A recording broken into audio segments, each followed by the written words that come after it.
I'm Nate Carver, and I remember the air that week. It wasn't just dry, it was brittle like glass. You'd walk across the dead lawn, and every step sounded like something was snapping, right down inside your chest. The wind felt like it was scraping the skin clean off your bones, and I knew it because I'd felt that wind before countless times in the fire season. The county had slapped a level 5 fire ban on us. Red flag warning. No open flames, no charcoal, nothing, not even a little sparkler for the kids. Zero tolerance. My orchard, we called it Carver Ridge, sat right on the eastern edge of Stone Creek Estates. It's been in the Carver family since 1948. My grandfather planted the first citrus, my father added the almonds, and me and my daughter, Chloe, we tended every single inch of it, from bud to harvest. They weren't just trees, they were a timeline, a living history book, and I learned how to tell ripe fruit by the feeling, not the look from my old man right there on that land. So when I saw the HOA crew rolling in with those rusted burn barrels and propane tanks, right up against my property line, that cold, heavy feeling settled deep in my gut, the one that tells you something bad is about to happen, and you're the only one who sees the fuse being lit. I walked over. Not running, not yelling, just steady. The way you walk when you're the one who used to be in charge of stopping the fires, not starting them. The woman in charge, Valerie Hayes, the new HOA president, she turned around slow. Clipboard in hand, wearing that ridiculous, freshly pressed red blazer with the Stone Creek logo stitched on the pocket, and a smile that looked like it had been surgically glued on. She didn't know me from Adam. None of these ambitious newcomers did. The ones who only saw rules, never risk. Hey, I said, standing right on the edge of the fresh gravel, making sure my shadow fell across their unpermitted equipment. Y'all know we're under a full, county-wide fire ban, right? Level 5. She blinked like I was interrupting a very important corporate meeting. Mr. Carver, we have a maintenance exemption. This is a controlled common area clearing operation.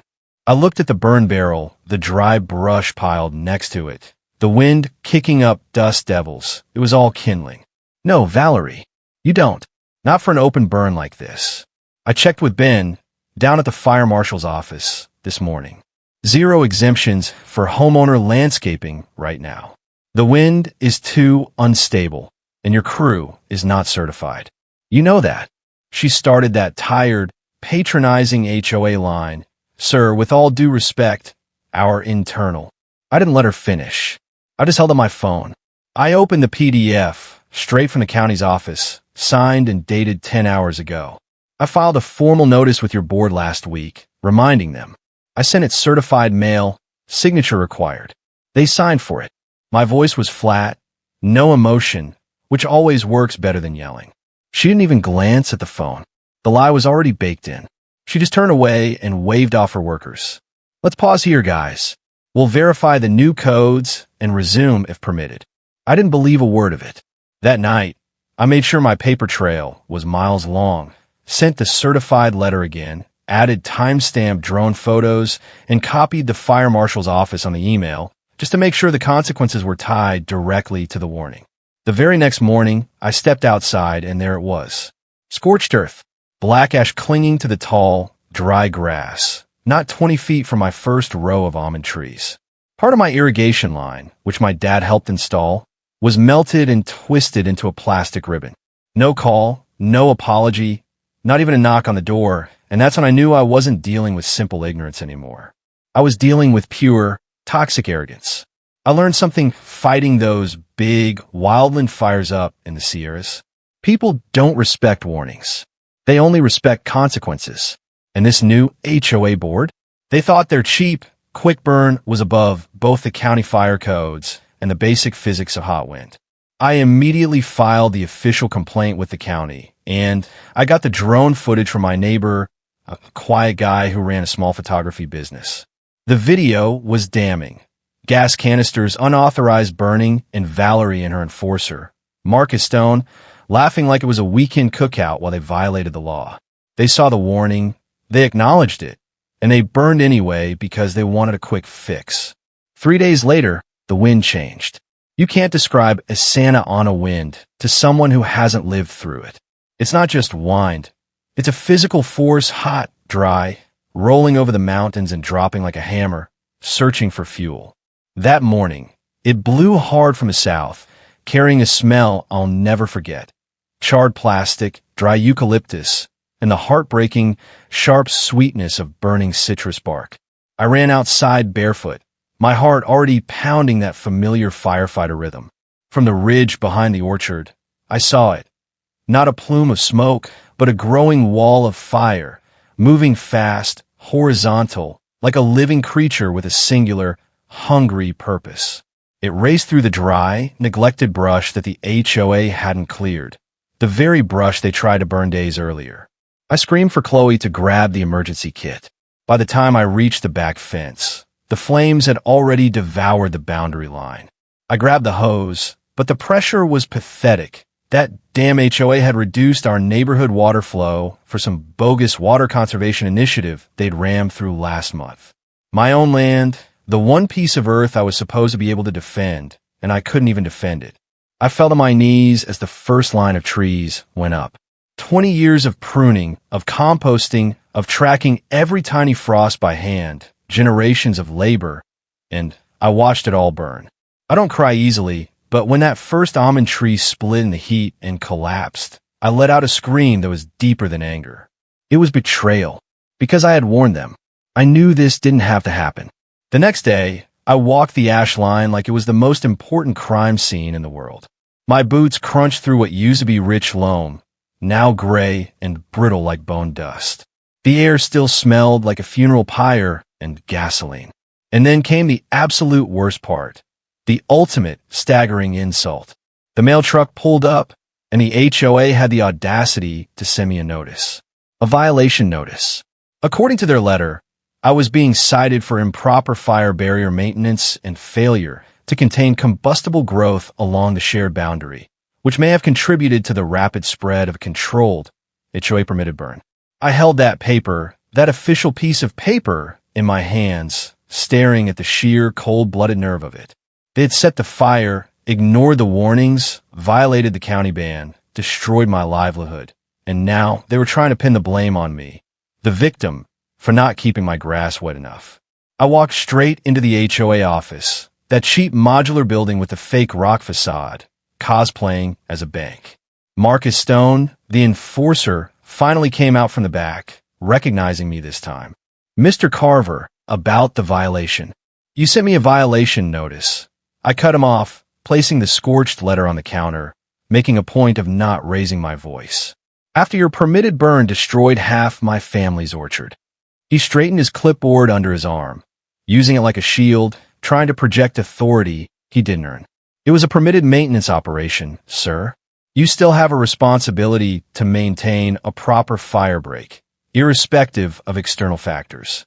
My property line, I stepped forward, resting my hands flat on the counter, my voice low and dangerous, was green, healthy, lush, Marcus. Yours was full of dry brush you never cleared, and your burn crossed onto my land. You know it. Don't tell me you're gathering information. You're trying to cover your ass, and I have the paperwork to prove it. That night, I started pulling every digital record I could find. Meeting minutes, agenda items, permit requests. I cross-checked them with the public county records. 0 permits. 0 coordination with the fire department. But I found closed session minutes discussing a vegetation management initiative. The intention was clear. They planned to use fire because it was cheap, it was fast, and now they were trying to scapegoat me for their illegal cost-cutting scheme. That's when I made my decision. I wasn't just filing a civil suit anymore. I was going to burn down the whole illusion of control they'd built brick by brick. I called my old friend, Ben, retired fire marshal. I asked him to walk the line with me. He just crouched by a stump, muttering, "Nate, this isn't a controlled burn. This is arson by incompetence, criminal negligence." I handed him the certified mail receipt and the drone images. His eyes widened. County Fire is going to eat this up. You gave them everything they need. 2 days later, the official investigation began. High-visibility vests, spray paint marking ignition points, statements from neighbors. The HOA tried to stop them, claiming private property. Didn't matter. Once you break the law and burn someone's land during a county ban, the whole thing stops being private and becomes a public matter. Then the wind shifted again. I was alone at the edge of the ash line that late afternoon, staring at the ruins. The sky was that strange, burnt gold color that always makes a fireman's instincts twitch. I felt a sudden gust, blowing hard, right from the direction of the ruins, in the opposite direction of the fire's origin. It was happening. The unstable burn, destabilized by the late-day wind, the same pattern I'd seen years ago in the foothills. I climbed the ridge with my binoculars. From there, you could see the whole Stone Creek Loop, Sycamore Court, Willow Bend, Cedar Path. Smoke was curling up behind the tennis courts. Then, near the HOA clubhouse, a flash of orange, then another. The fire was back. Only this time it was marching straight toward the same people who'd caused it. The perfectly manicured, picturesque stucco homes they obsessed over.